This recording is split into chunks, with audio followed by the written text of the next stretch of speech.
Grabe ang hustle at depensa ni Jackson Hayes, butatang inabot ni Victor Wembanyama, leading sa mga bench player ng Lakers. Solid game nga po para sa first 5 ng Lakers kung saan lahat ng player ng team ay umiscore ng double digit. May combined 107 points nga pong starting 5 ng Lakers kanina at 16 points lang ang sa bench. Kalahati sa score ng bench unit ng Lakers ay mula sa produksyon ni Jackson Hayes na nagtapos na may 8 points at 4 rebounds, shooting 4 of 5 sa field. Hindi lang sa opensa naasahan si Hayes dahil solid din ang hustle at defense nito kanina. Patunay sa magandang inilaro ni Hayes ang pagkakasama nito sa postgame interview ng team. Noong second quarter, reverse dunk kagad ang ginawa ni Hayes kontra kay Wembanyama.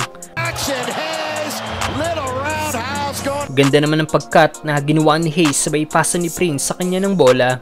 Two-handed dunk by Jackson Hayes. Heads up play by the Lakers. They just ran down the court before the Spurs knew what hit it. Si D'Angelo Russell naman ang gumawa ng assist sa Lakers big man at napatingin na lang si Zach Collins sa dunk na ginawa ni Jackson Hayes.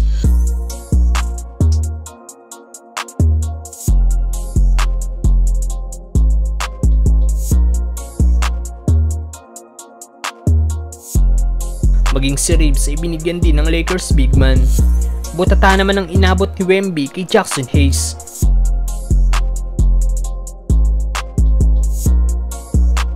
Baldog din ang tira ni Wemby matapos sabayan ng nasabing Lakers big man.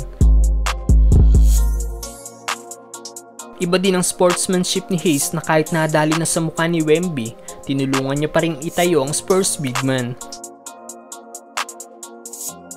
Nailang namang tumira ang player na ito ng Spurs matapos payungan ng depensa ni Jackson Hayes, kaya ipinasa na lang nito ang bola.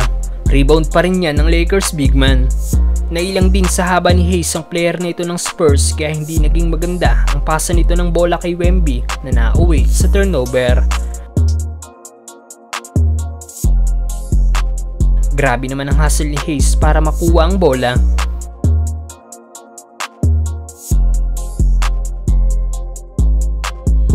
Iba rin talaga ang energy na naibibigay ng Lakers big man mga brother. Gaya na lang ng ginawa nitong emphatic dunk noong laban nila sa GSW. And Dario Saric, who Steve Kerr said before the game. Wow! Jackson Hayes with a grown man's jam. Wow! Anong masasabi niyo sa ginagawang laro ni Jackson Hayes ngayon sa Lakers mga brother? That's where I get angry. Hayes, don't get angry there. Love that one by Jackson Hayes.